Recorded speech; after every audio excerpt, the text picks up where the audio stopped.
needs to dig down to Rodriguez's body, continue to drain him, continue to take his legs away from him, take his power away. Watch your head, guys. Watch your head.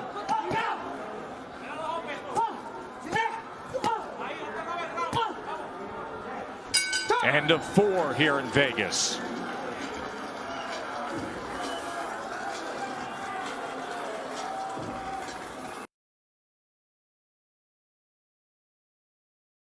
His hands go, and they're not soft body shots, they're hard body shots. Rights, lefts. Anytime he's in range, he lets the shots go and takes advantage of Greer having that peekaboo defense. And trust me, Greer's feeling those shots, and they start to slowly wear you down round after round. You know, when talking about those body shots, when you have a guy coming around like that, you know, wide with those body shots, the middle is open. You know, catch and shoot is something that Greer needs to pick up, and he needs to pick it up soon.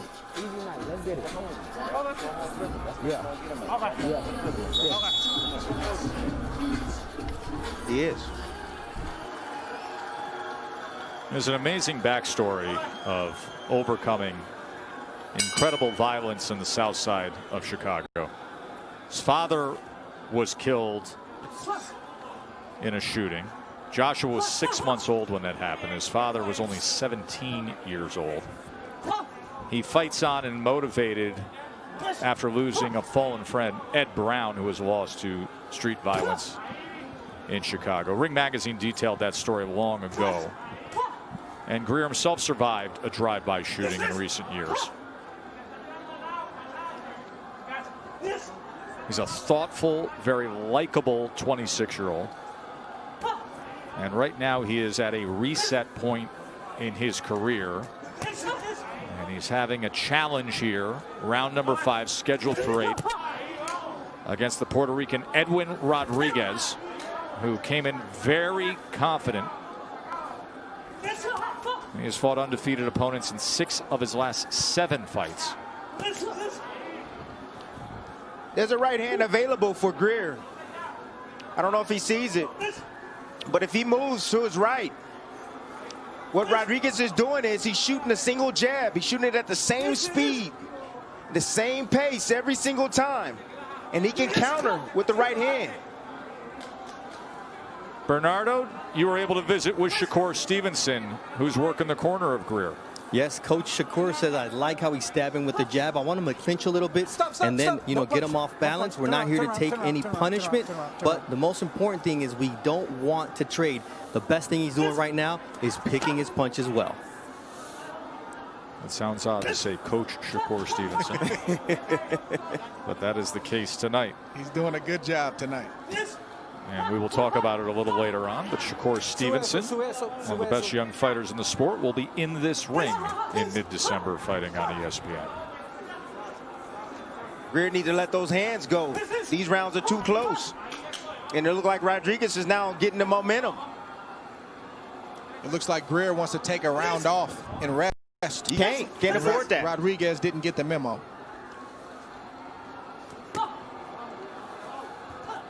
Watch your head, watch your head, watch your head. Great body work right there. Stop. Time. Remember, there was a warning just a round ago. Get over there. Está bien? Coge tu tiempo, coge tu tiempo. It's going to be your last one, all right, man? You got to pick them punches up.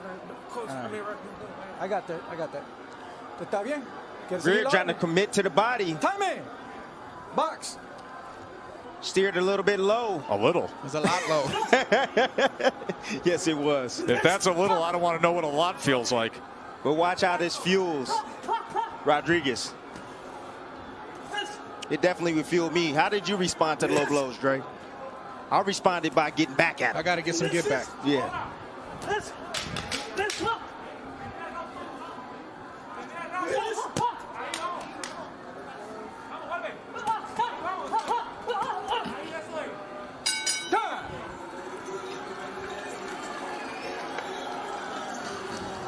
There's Bud Crawford.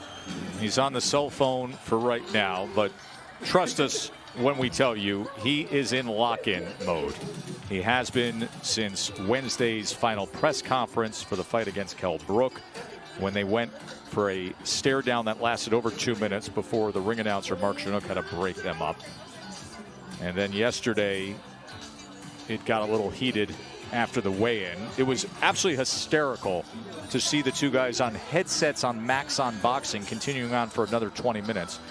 And there is Kell Brook, the former IBF welterweight world champion, who by all accounts is as primed and ready as we have seen him in recent years. He has studied Terrence Crawford. He said to us yesterday, he goes, listen, I respect him, but he's just a man with 2 arms and 2 legs. I know everything he can do. Well, everything that Bud Crawford can do is the most that a fighter can do. He can switch hit. He's got power. He can box. He can knock you out with either hand. I hear you, Tess, and you're right. Kell Brook comes from the Ingles gym. Yes. The Ingles gym, where you had a guy that I fought, Junior Witter, who was one of the best switchers in boxing. You beat him to win the 140-pound title. And you also had Nassim Hamed as well work with the Ingles. So he's used to seeing that switching stance, and from southpaw to the orthodox. He's used to seeing that. That doesn't bother him. And Kell Brook can switch himself. So it's going to be good. I think tonight's going to be about making adjustments, and whoever can apply their game plan will win. Round 6 here with Greer and Rodriguez. A tough fight for Greer, and he's got to have it at this stage of his career. Rodriguez with a 90-84 connect advantage. Timmy, you bring up the trainer change. We got a trainer change in front of us right here. Greer is working with Kay Karoma. Kell Brook has a trainer change. He's with Carlos Formento tonight. He's not with Dominic Ingle. Dre, when it comes to our big fight, the World Championship, the welterweight championship fight, how much of a factor do you think that is that he's working with Formento? First time he's ever been with him. Ingle, because of COVID, didn't want to travel out for training camp, didn't want to travel here. How big of a factor is that? I mean, on paper, it doesn't bode well. You're with a guy who started you out. You know him, he knows you. You've been to battle multiple times. You don't have to talk a lot. You guys just know each other. It's not the case with the new trainer, even though you've had 8 or 10 weeks, whatever it's been for Brook. But he's saying all the right things, so time will tell. Right now, digging right in to the body. Shoulder to shoulder is Greer. Good short right hand on the inside from Greer. Then he goes to the body with a right and a left. Over the top looking for a right hand was Rodriguez. A fight is broken out here, but Greer's in a tough spot because he needs to stay in the body of Rodriguez, but he's risking a point being taken away. I don't think the referee's going to warn him again. That's strayed right there.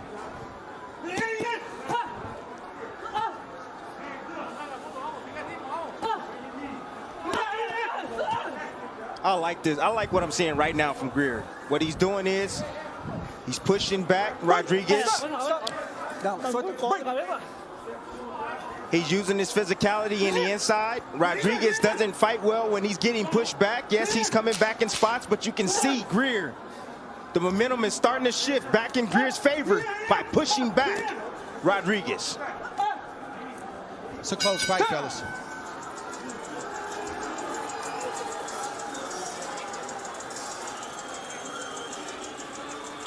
It's interesting here in this COVID-protected bubble where everybody is quarantined. The crews love to get together.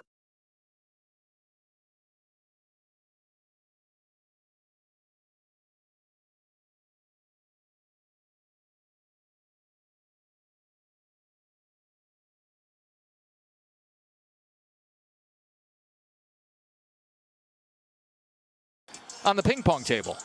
Guys just releasing some nervous energy. They're cooped up in the room. They're a day away from the fight, or less than a day away. They just need to get their mind off the fight, but also exercise those competitive juices.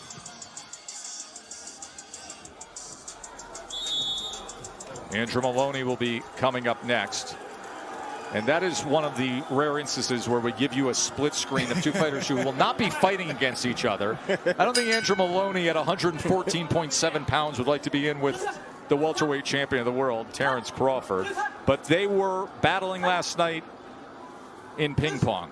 Andre's got this thing 57-57 with 2 rounds to go. CompuBox has Greer with a 107-106 connect advantage. That was a fun 6th round, wasn't it? Yes, it was. And neither fighter can rest on their laurels in what they've done early in this fight. They both need these next 2 rounds big. Greer outlanded Rodriguez 27-16 in that last round, but Rodriguez was so offensive-minded he threw a fight-high 77 punches. Keep it clean. Box. All right, 2 warnings for low blows to Greer, and now Celestino Ruiz gives the warning for the elbows. That was actually the second one for the elbow. Second, so 2 for 2. 2 for 2.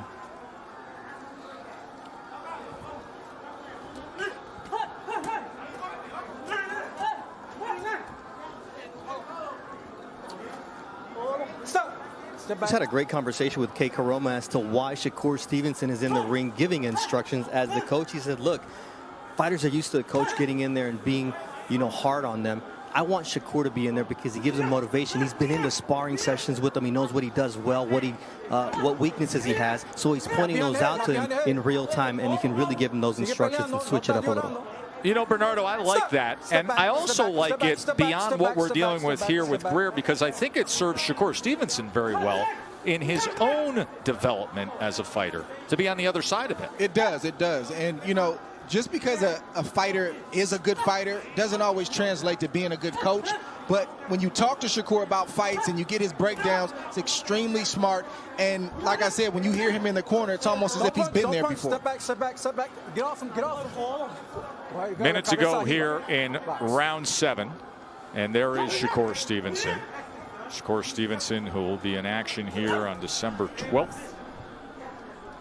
Toka Khan Clary is the opponent. Shakur, who is aiming for a world title shot now at 130 pounds.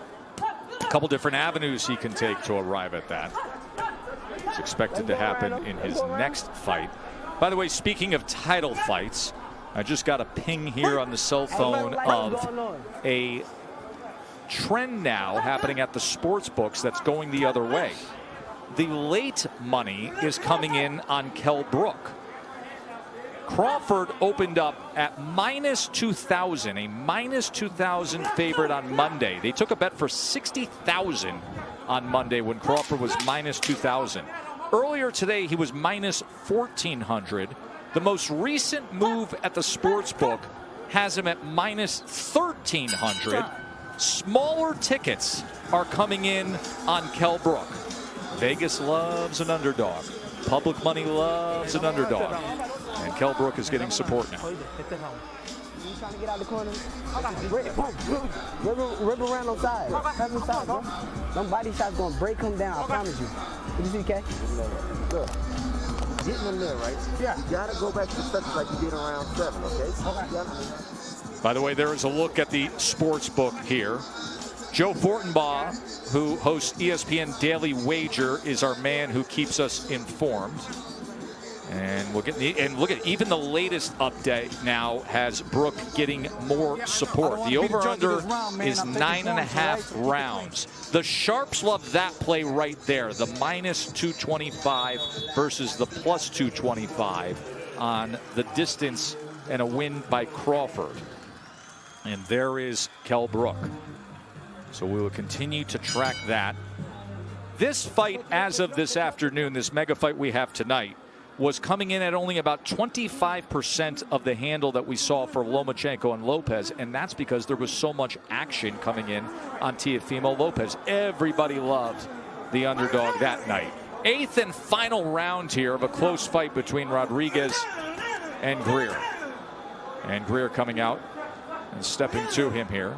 See what kind of statement Joshua Greer can make in this final round.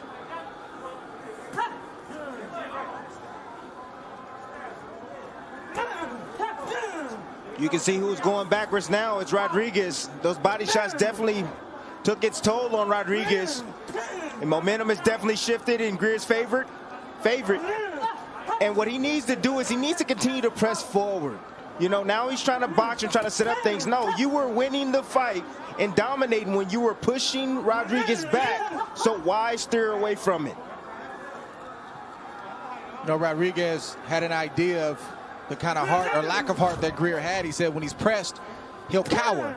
No cower in Joshua Greer, and I think Rodriguez is realizing that right now. There's no cower in Chicago, boys. Let me tell you that. No such thing in Chicago-based men. That's a good body shot right there from Rodriguez.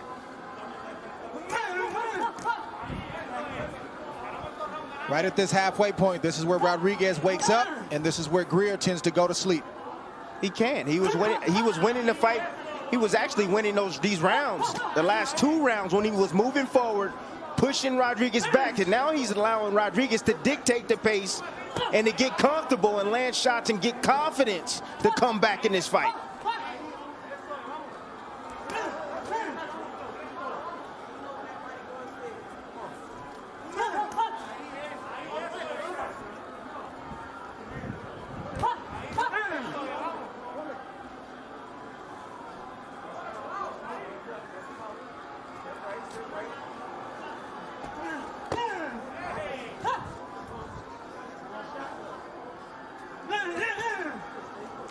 Stop.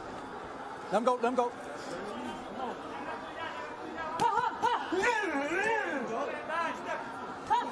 Good work right there from Greer.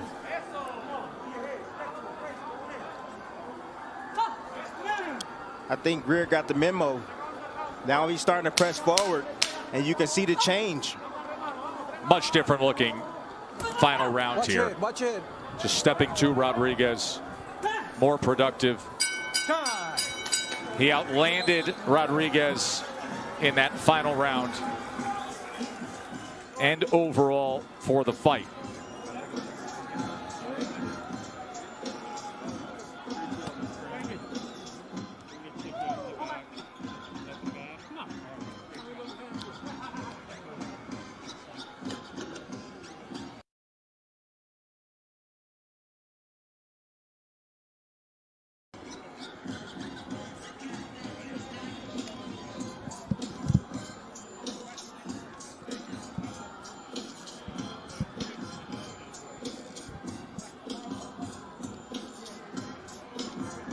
Final CompuBox numbers have Greer outlanding Rodriguez 131 to 124. We noted that 8th round, last round, Greer was 15 of 53. Rodriguez was 9 of 47. The body work early on favored Rodriguez. Greer was able to have some success to the body. The high mark was round number 6, where he landed 12 body connects. So this was the bounce back after the loss to Mike Plania back on June 16th, when everything was tracking well for Joshua Greer Jr. And now working with Kay Karoma and with Shakur Stevenson. There is Shakur, Coach Shakur. And Dre gives the last 3 rounds to Greer, and with that, Andre Ward says it should be 77-75.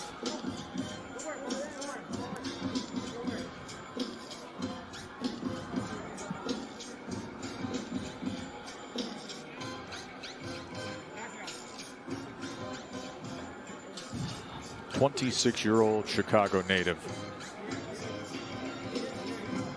trying to get the 23rd win of his career and set a new path with a new team." There's that smile that lights up the world. Shakur Stevenson. Life as a coach. Let's hear what the judges said about Rodriguez and Greer. Here's Mark Chinook. Ladies and gentlemen, after 8 rounds here inside MGM Grand, we go to the judges' scorecards for the official decision. Adelaide Byrd scores the bout 77-75 Rodriguez. Max DeLuca and John McKay both score the bout 76-76, declaring this bout a majority draw. So Adelaide Byrd went for Rodriguez. She must have banked many of the early rounds for him. And then 76 times 2 for a majority draw between Rodriguez and Greer. Interesting, because I saw a different fight. I thought that Greer won the back end of the fight, won a middle, maybe a middle.